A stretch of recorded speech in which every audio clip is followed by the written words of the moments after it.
Okay, today I am out with my family and we are hunting for yellow foot or winter chanterelles, Cantharellus tubiformis, and it is the most abundant, one of the most abundant natural food resources in the Pacific Northwest.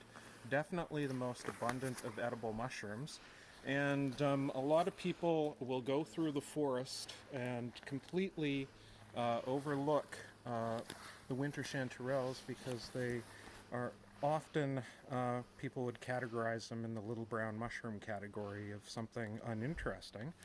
But if you come over here, you can see winter chanterelles grow very prolifically in mossy areas. They typically like a dead hemlock substrate.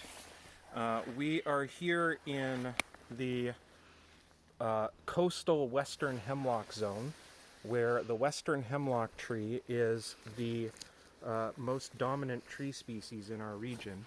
And the winter chanterelle has a preference for growing in mossy spots around fallen dead hemlock logs. It performs a very important ecological function in the forest, and we can find it almost anywhere where you find mossy hemlock areas. Sometimes you can find them growing in needle duff, but most of the time they prefer moss, and sometimes they will grow prolifically in clusters of dozens, or sometimes you'll find hundreds in a very small area. And today, in the past hour and a half, we've probably picked almost 10 pounds, and that's got to be hundreds and hundreds of chanterelles. So they can be picked in huge quantities as well. So this is definitely a wild food resource that people should take advantage of in our forests here. Now let's just take a look at the identifying features. Most often they will have a perforation in the cap. That's not always present, but that perforation is actually a prelude to a hollow stem. So if you actually open up the stems of the winter chanterelles are, are hollow.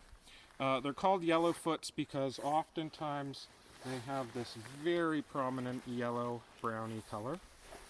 And like other chanterelles, they do not have true gills, but they do have gill-like folds that are under the surface of the cap. That's right.